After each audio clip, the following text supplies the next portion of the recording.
In March of 1537, after nearly 2 decades of relentless Spanish efforts to conquer South America with their infamous army of conquistadors, the legend of El Dorado begins to captivate the Spanish imagination.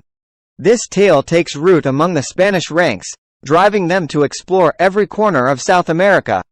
Among the inspired conquistadors is Gonzalo Pizarro, half-brother of Francisco Pizarro, the conqueror of the Inca Empire who brought immense gold treasures back to Spain.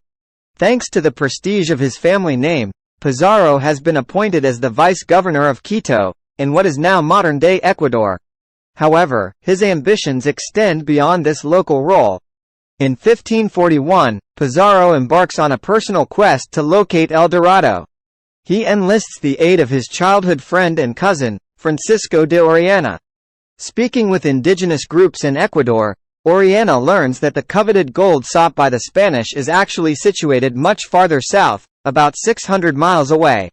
Surprisingly, it's not within the Andes mountain region, prompting Pizarro to consider avoiding the challenging terrain. Unbeknownst to him, the new destination presents its own formidable challenges. According to their sources, El Dorado is said to reside along the banks of a river deep within the Amazon rainforest.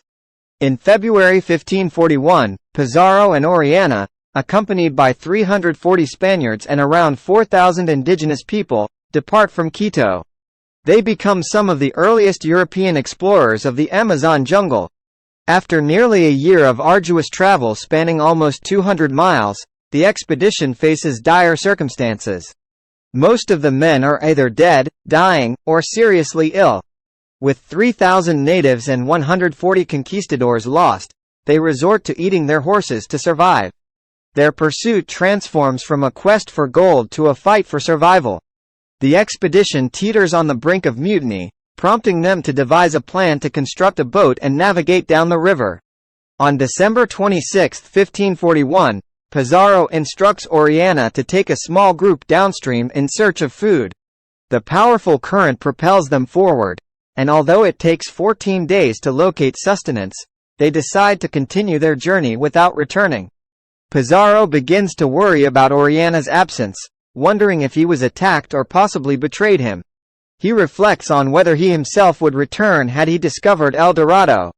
Gonzalo Pizarro eventually leads the remaining men back to Quito, having endured extreme hardship.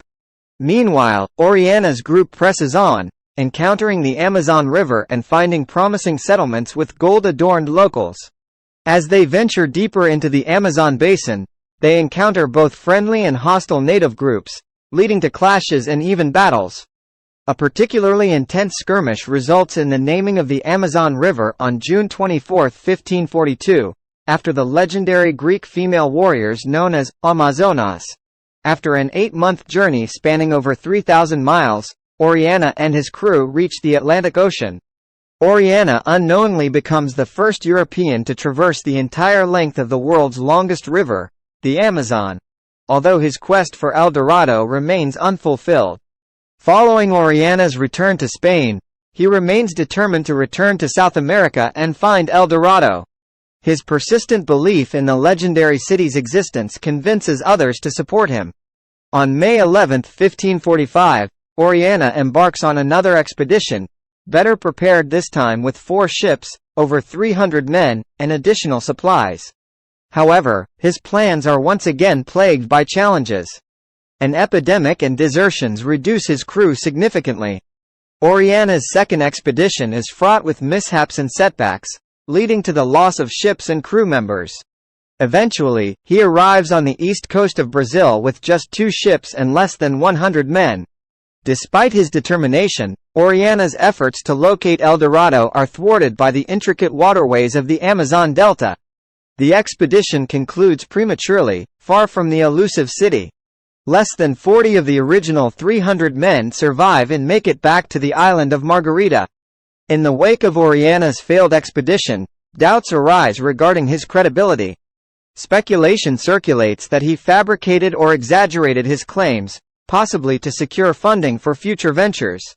Nevertheless, the allure of El Dorado persists over the centuries, sparking occasional attempts to discover the legendary city.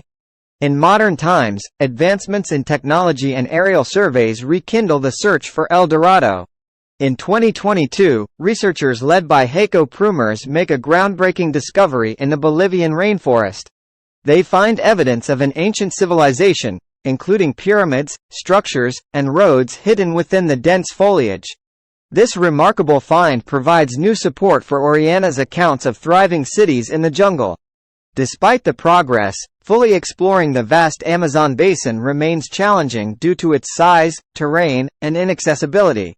Aerial studies continue to shed light on the region, offering tantalizing glimpses of hidden treasures, but the complete truth behind El Dorado's existence and location remains shrouded in mystery.